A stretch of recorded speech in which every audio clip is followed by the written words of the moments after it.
Assalamualaikum everyone, this is Irfanul Haq and you're watching the Catch Up Show. हमारी team की तरफ से आप सबको बहुत बहुत ईद मुबारक। अस्सलाम वालेकुम, दिस इज़ मरियम अयाज। बहुत बहुत ईद मुबारक और आई होप कि आप सब लोग बहुत इंजॉय कर रहे होंगे, हम भी करने वाले हैं। पर सबसे पहले हम चांद रात की थोड़ी सी डिस्कशन करते हैं। चांद रात कैसी रही इरफान आपकी? बहुत ज़बरदस्त रही मरियम, क्योंकि चांद रात का मौका था और सब लोग सैलून में चले गए थे। मेरी तो तैयारी बिल्कुल थी नहीं, लेकिन खैर मैंने सोचा क्या किया जाए, तो मैंने अपने घर पे जो मेरे सैलून वाले बंदे हैं उनको कहा प्लीज़ आप घर पे आके हमें सर्विस दे दें। तो उन्होंने ज़बरदस्त सर्विसेज दी मुझे, और हेयर कट, हेयर मसाज और जितना भी आई थिंक फेशियल होता है, लड़कों का भी होता है ना फेशियल, वो भी करते हैं। तो मुझे लगता है कि ज़रूरी है लड़कों को भी ग्रूमिंग की। आप बताएं आप कैसे अपनी अम्मी अब्बू को कन्विंस करती हैं ईदी के लिए, और वो कितनी ईदी देते हैं आप? इरफान, मैं तो उन्हें कहती हूँ कि मैं बस छोटी सी बच्ची हूँ, आप लोगों को अभी भी देनी चाहिए मुझे ईदी। मैं बस मनाना नहीं पड़ता पेरेंट्स को, खैर वो दे ही देते हैं, उनका दिल पिघल जाता है। यार मज़े की बात है, सबसे मरियम के खाने के जो होता है सुबह के नमाज़ पढ़ने के बाद जो खाने पे जो डिशेस होती हैं वो मुझे बड़े मज़े की लगती है, ख़ास तौर पे शीर खुरमा, सोइयाँ और मिठाई। और मज़े की बात है उसके बाद जो हम सबको मिलती ईदी वो दोबारा करती है हम लोग की सब। बिल्कुल ऐसा ही है। और रमज़ान जब ख़त्म होता है तो ईद का एक अपना ही मज़ा होता है। रमज़ान पे तो हम खा ही रहे होते हैं, पर ईद पे जब सुबह सुबह उठ के खाना होता है ना, वो एक अलग ही इंजॉयमेंट है, तो बड़ा मज़ा आता है। डाइट नहीं करते, उसके बाद कहते हैं भाई आज तो सब कुछ हम ही खाएंगे, और बड़ा वो होता है क्या आपका रोज़ा नहीं है, कुछ कहते हैं ना कि आपको कभी रोज़ा ही नहीं है, तो हम कहते हैं भाई आज तो रोज़ा नहीं है, ईद है, आज तो भाई मनाए दे। बिल्कुल, ईद पे खाना बनता है। ईद पे कोई डाइटिंग करने की किसी को भी ज़रूरत नहीं है, पेट भर के खाएं।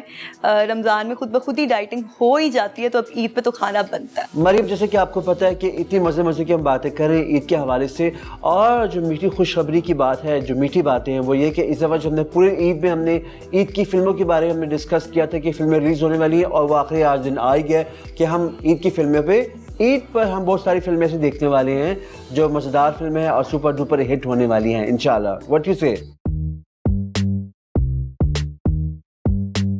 चक्कर आ रही है, दम मस्तम आ रही है, पर्दे में रहने दो आ रही है, जो फाइनली पर्दे से बाहर आ रही है ईद पर। और आप सबने घबराना नहीं है कि इतनी सारी मूवीज़ आ गई हैं, क्योंकि उनमें से एक और मूवी है जो कि घबराना नहीं है, सबा कमर की मूवी। और मैं तो बहुत एक्साइटेड हूँ, मेरे ख्याल में मैं तो बस ईद पे यही करने वाली हूँ, मूवीज़ देखने वाली हूँ जाकर। और इरफान, आप क्या करने वाले हैं ईद पर? बिल्कुल मरियम, मैं तो बहुत एक्साइटेड हूँ, बिकॉज 3 दिन में अपनी पाकिस्तानी फिल्में देखूंगा, और अपने दोस्तों को भी बोलूँगा और अपने महल्ले वालों को भी बोलूँगा और अपने शोबिस के लोगों को बोलूँगा कि प्लीज़ जाए और support Pakistani film industry, because हमारी फिल्में बेस्ट हैं। क्यों भाई? बिल्कुल बेस्ट हैं हमारी मूवीज़, और अब इतनी सारी जब आ गई हैं मूवीज़ तो देखना बनता है। ईद पे इससे ज़्यादा बेहतरीन तोहफा क्या हो सकता है सबके लिए? बिल्कुल मरियम, मज़े की बात यह कि जो पाकिस्तानी फिल्में हैं वो इस दफ़ा ईद पे रिलीज़ हो गई हैं, और मज़े की बात है कि पंजाबी फिल्म रिलीज़ हो रही है, इसको डायरेक्ट किया सैयद नूर साहब ने, और जो हम देखेंगे उनकी मिसेस साइमा जी को, और जो फर्स्ट टाइम पंजाबी फिल्म में आई जिसका नाम है बाजेदी राखी। क्या बात है भाई, इतनी सारी मूवीज़ आ रही हैं तो अब समझ नहीं आ रही कि कौन सी मूवी देखें, पर 3 दिन होते हैं ईद के तो सारी मूवीज़ देखी जा सकती हैं, सुबह दोपहर शाम रात, बस मूवीज़ ही देखनी है इस दफ़ा ईद पर जाके। उसके अलावा इरफान, एक और सीरीज़ आ रही है जून 8 को, जो कि है मिस मार्वल, जिसको शर्मीन उबैद ने डायरेक्ट किया। She is one of the directors इस सीरीज़ की, और आई एम वेरी एक्साइटेड क्योंकि जून में मेरी बर्थडे भी होती है, और मुझे इससे इतना अच्छा तोहफा मिल रहा है कि मिस मार्वल की सीरीज़ रिलीज़ हो रही है जो कि डिज़नी प्लस पे हो रही है, और 6 एपिसोड्स होंगे इसके, और मेरे ख्याल में बड़ी मज़े की स्टोरी होगी। ये तो जब हम देखेंगे तो हमें पता चलेगा कि किस तरीके की स्टोरी रहती है। वाह मरियम, दैट्स वंडरफुल। आपको और आपके हम सब व्यूअर्स की तरफ से आप सबको advance happy birthday. Yes, happy birthday to me, thank you very much. और जब मेरी बर्थडे होगी तब भी मुझे विश कर दीजिएगा। पर उसके अलावा इरफान, एक और मूवी जो आने वाली है जी, अभी उसकी डेट्स नहीं आई, रहबरा। ओह यस, इस फिल्म के बारे में काफ़ी सारे रूमर्स थी, और ये कहते कि फिल्म नहीं चल पाएगी, ये नहीं आएगी, और काफ़ी सारे लोगों ने सेलिब्रिटीज़ को टफ टाइम भी दिया, बिकॉज इसमें है एहसन खान और आयशा उमर। तो लेट्स सी ये फिल्म कैसी होती है, but I am very excited also, because Ehsan Khan के एक बार और फिल्में आ रही हैं, because he works there and he works there as well. Here and there he's working. Hi guys, this is Ehsan Khan. And I'm Aisha Umar. We are here, there and Everywhere. you cannot attach it with the film because हम लोगों ने sign शायद 2018 में कर ली थी, but we started working later on and then COVID की वजह से जो मुझे मालूम है, Aisha, what do you say? Sign earlier. Yeah, before 2018. 2016. Whoa, so no that. Yeah. What? मेरा और आयशा का जो टाइटल ट्रैक कहूँगा उसका रेबेरा का, it's a beautiful romantic song, and great. you would love it. You will fall in love with the video and the song as well because it's shot very well. और सबसे ज़्यादा उसमें जो locations बहुत खूबसूरत हैं उस गाने में. And then the other Ayesha का जो एक कुछ शॉट्स है मुझे अभी भी याद है, एक ब्रिज के ऊपर चढ़ के राहत फ़तेह अली का गाना चल रहा है. आयशा एक ब्रिज की एक ऐसी खूबसूरत लोकेशन है, वो आप लोग देखेंगे बड़ा एंजॉय करें. Music is wonderful. एक वेडिंग सॉन्ग भी है जो बबली ब्राइड वाला, दैट्स अ वेरी नाइस कैची है. पाकिस्तान की जो खूबसूरती जो यूजुअली आपको नज़र नहीं आती, इस फिल्म में मुख्तलिफ जगहों पर नज़र आई, तो वो भी आप बहुत एंजॉय करेंगे. नहीं चलने से बात याद आई कि एक फिल्म आई थी इशरत मेड इन चाइना, वो कहाँ चली गई? कहाँ चली गई पता नहीं, कहाँ चली गई, आई और चली गई पता भी नहीं चला. और अब जो बहुत सारी मूवीज़ आ चुकी हैं, देखते हैं कि उनके आने और जाने का हमें पता चलता है कि नहीं.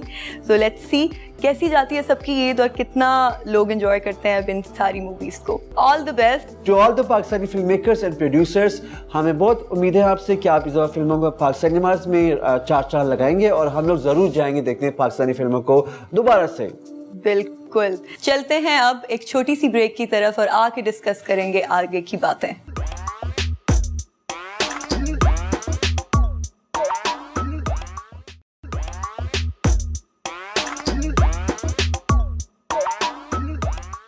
Welcome back after the short commercial break. अब इरफान, हम अपने दूसरे सेगमेंट की तरफ चलते हैं जो कि है डिजिटल बज़, आपका और मेरा बहुत फेवरेट. और इसमें हम क्या डिस्कस करने वाले हैं? बहुत सारी खबरें डिस्कस करेंगे बिकॉज डिजिटल बज़ आप सबका बहुत फेवरेट है, क्योंकि इसमें हम वो बातें डिस्कस करते हैं जो सोशल मीडिया पे वायरल होती हैं और उसके बारे में लोग लाइक ट्रेंडिंग पे होती हैं और उसके बारे में डिस्कस करते हैं. तो आज हम डिस्कस करने वाले हैं, सबसे पहले जो हम डिस्कस करें हैं वो कोक स्टूडियो है. कोक स्टूडियो इस दफ़ा इतना वायरल हुआ है इरफान, हर कोई उसके गाने सुन रहा है. 13 गाने आए इस दफ़ा, 13 सॉन्ग्स, और जुल्फी ने उसे प्रोड्यूस किया. खूबसूरत गाने, खूबसूरत लिरिक्स और बड़ी डिफरेंट किस्म की वाइब भी है इस दफ़ा इरफान. यस, मज़े की बात है जो वो गाना निकाला है, मुझे लगता है कि वो समझ तो काफ़ी लोगों को नहीं आया, लेकिन वो गाने का नाम है पसोड़ी. पसोड़ी जो है वो बड़ा वायरल हुआ है और उसके बारे में म्यूजिक बनी थी बड़े मज़े की, लेकिन क्या गाया. आई थिंक सबसे मज़े का जो सॉन्ग है पसोड़ी वो सबसे हिट गया. कोक स्टूडियो ने माशाल्लाह से इस दफ़ा बहुत ज़बरदस्त हिट सॉन्ग दिए हैं. मुझे लगता है कि इस दफ़ा सबसे बेस्ट कोक स्टूडियो का सॉन्ग गया all the time, you know. तो इरफान, जैसे आप पसूड़ी का जिक्र कर रहे हैं तो उससे मुझे याद आया कि शेगिल का इंस्टाग्राम आज हम जो है स्टॉक करने वाले हैं. और जैसे कि आप कमेंट्स भी देख सकते हैं कि किस तरह के कमेंट्स लोगों ने किए हैं उनकी इस पोस्ट के नीचे. उसके अलावा इरफान, आप मुझे बताएं कि आप क्या मुझे शहरियार मुनव्वर के बारे में कुछ बताने वाले. मरियम, मज़े की बात ये कि Shehryar Munawar is hosting game show. एक ज़बरदस्त निजी चैनल पर उनका शो चल रहा है और ये बड़ा फेमस शो है और फर्स्ट टाइम वो होस्टिंग कर रहे हैं शो को. जैसे कि मरियम, आपको पता है कि शहरियार मुनव्वर ने एक्टिंग भी की है, साथ में होस्टिंग भी की है, साथ मॉडलिंग भी किया और कमर्शियल्स भी किया है, लेकिन इस दफ़ा फर्स्ट टाइम वो कर रहे हैं गेम शो.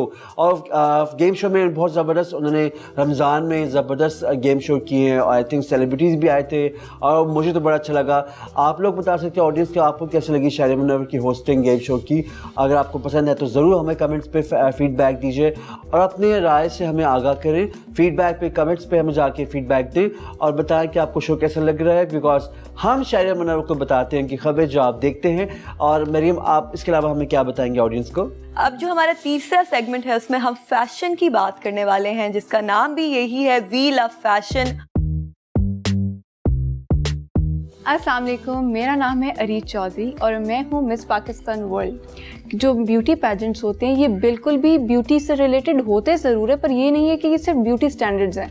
इसके पीछे सबसे ज़्यादा आपके 60% मार्क्स होते हैं कि आप अपनी कंट्री के लिए क्या कर रहे हैं. मिस पाकिस्तान वर्ल्ड एक प्रॉपर एक कंपनी है जो पिछले 17 ईयर्स से रन हो रही है, ठीक है, and it's based in Toronto, Canada.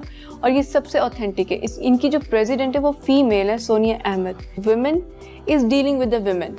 So there is nothing else कि आपको कोई मिसगाइड करेगा या कोई भी ऐसे, बल्कि यहाँ पे आपको इतना कंफर्टेबल एनवायरनमेंट मिलता है कि आप लोगों को खुद ही फील होता है it's just like a homely environment. आपके पास सारी नॉलेज का होना ज़रूरी है, आपकी पब्लिक कम्युनिकेशन अच्छी होनी चाहिए।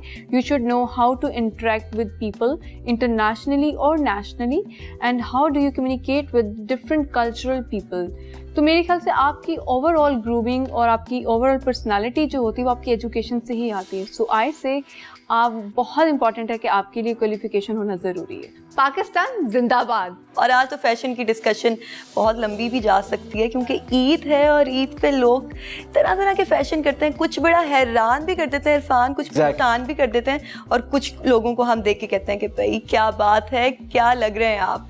तो सबसे पहले जिनकी डिस्कशन हम करने वाले हैं वो आसिम जोफ़ा हैं, और इरफान हमें थोड़ी अपडेट देंगे कि क्या हम डिस्कस करने वाले हैं आसिम जोफ़ा के बारे में। बिल्कुल मरियम, जैसे कि आसिम जोफ़ा ने अभी रिसेंटली कलेक्शन निकाली है, इसमें मामा और उनकी बेटी के लिए कलेक्शन निकाली है, जो माँ बेटी एक साथ फैशन कर सकती है, और ज़बरदस्त कलेक्शन है। मुझे लगता है कि एक कलरफुल और उनकी wide range of variety Asim Jofa की, तो which I really like it and I think you will love also, audience को पसंद आएगी।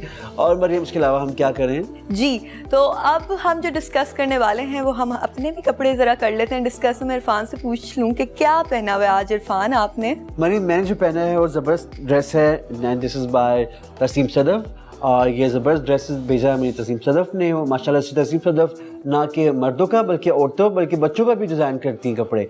और इसके अलावा हमारे पास बहुत सारी कलेक्शन इस दफ़ा ईद पर लॉन्च हुई है, जिसमें बड़े बड़े डिज़ाइनर ने किया है, जिसमें अली ज़ीशान है, दीपक परवानी है, इमरान राजपूत है और इब्तिसाम अहमद भी है। बहुत सारे डिज़ाइनर, लेकिन मज़े की बात है कि ये सारे वो डिज़ाइनर जो लड़कों के लिए भी काम करते हैं इस ईद पे। तो मुझे लगता है लड़कों को बड़ा तैयार होने का शौक़ होता है, लेकिन वो ढूंढते हैं कि क्या पहने, कुर्ता पजामा और सिंपल से पहले दिन जो होता है वो बेसिकली पहनते शलवार कमीज़, फिर दूसरे दिन तीसरे दिन कहते हैं आज पहनते थोड़े जीन्स और फॉर्मल वेयर पहन लेते हैं। लेकिन फर्स्ट डे जो होता है बड़ा इंपॉर्टेंट होता है, बिकॉज नमाज़ पढ़ के लोग आते हैं और उसके बाद फिर वो तैयारी करते हैं, और दूसरे तीसरे दिन पर वो कहते हैं यहाँ थोड़ा माहौल थोड़ा चिल होता है, तो वो ड्रेसेस पहनते हैं इसके हिसाब से। मरियम, आपने इतनी खूबसूरत लग रही है, आपने किस डिज़ाइन का पहना हुआ है? बड़ी बात है कि इनको याद आ गया कि मेरे से भी ईद पे पूछ लेंगे मैंने किससे कपड़े खरीद के पहने हैं। तो ये जो जोड़ा है ये हारिस शकील का है। Very nice. और थैंक यू सो मच, आपको फाइनली याद आ गया कि मैं भी इस शो में हूँ और मेरे से भी पूछ लेंगे। मैं ही पूछे जा रही हूँ लड़कों का फैशन बता दें, इसका फैशन बता दें, उसका फैशन बता दें, पर मेरे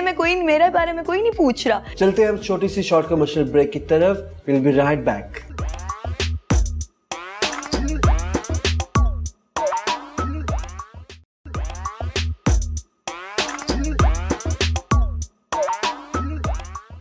welcome back to the catch up show. और मज़े की बात है मरियम, इस दफ़ा ईद होगी वो इंशाल्लाह बहुत अच्छी होगी, बिकॉज लास्ट टाइम 2 सालों में हमने जो कोविड में गुजारे वो अल्लाह करे इस दफ़ा ना हो, बिकॉज इस दफ़ा हमने बहुत धूमधाम से करनी है, और इस दफ़ा दुकानें भी बंद नहीं होंगी। इस दफ़ा हमारे सब लोग दूसरे से मिलेंगे और हाथ भी मिलाएंगे, शेक हैंड भी करेंगे, और असलम ईदी भी मिलेगी हम लोग को।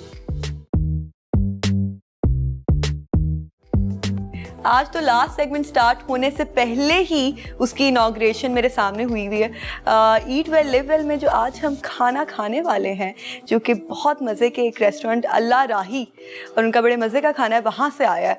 तो इस डिश का जो नाम है मैं प्रोनाउंस नहीं कर पाती क्योंकि मेरे से नहीं होता प्रोनाउंस, तो वो इरफान बताएंगे हमें। इस डिश का नाम है दजाज हूस, और ये टर्किश रेस्टोरेंट है अल्लाह राही जो शबाज कमर्शियल पर है। और मज़े की बात है अगर आप इसके रेस्टोरेंट पर जाएँ तो इसकी पूरी एम्बियंस से लेकर एंट्रेंस से लेकर टर्किश वाला फील आता है।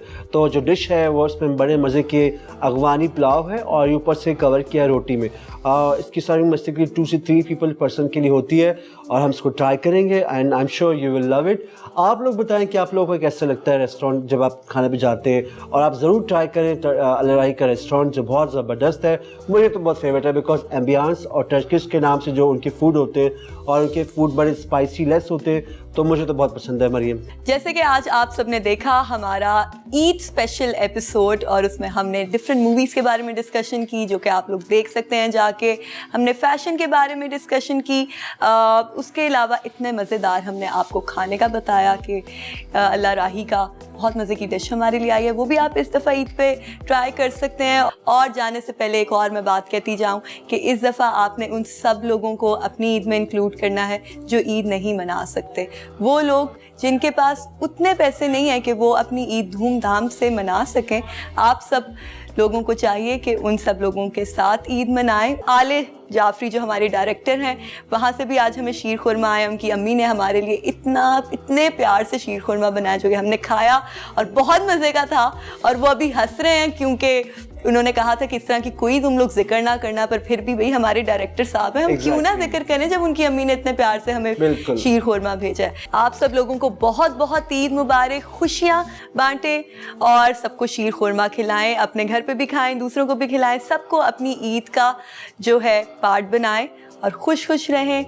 और मेरी तरफ से बहुत बहुत बहुत ईद मुबारक। और इरफान की तरफ से भी बहुत बहुत आपको बहुत ईद मुबारक। खुश रहें, खुशियाँ बांटें, बिकॉज ईद का नाम ही यही है कि अपनी आसपास के लोगों को, अपने घर वालों को ख़ास तौर पे, और उन लोगों को ना भूलें जो हकदार हैं खुशियों के। टिल देन अपना बहुत सारा ख्याल रखिएगा। मेरी तरफ से, मरियम की तरफ से और हमारी पूरी टीम की तरफ से, A+ की तरफ से आप सबको बहुत बहुत ईद मुबारक।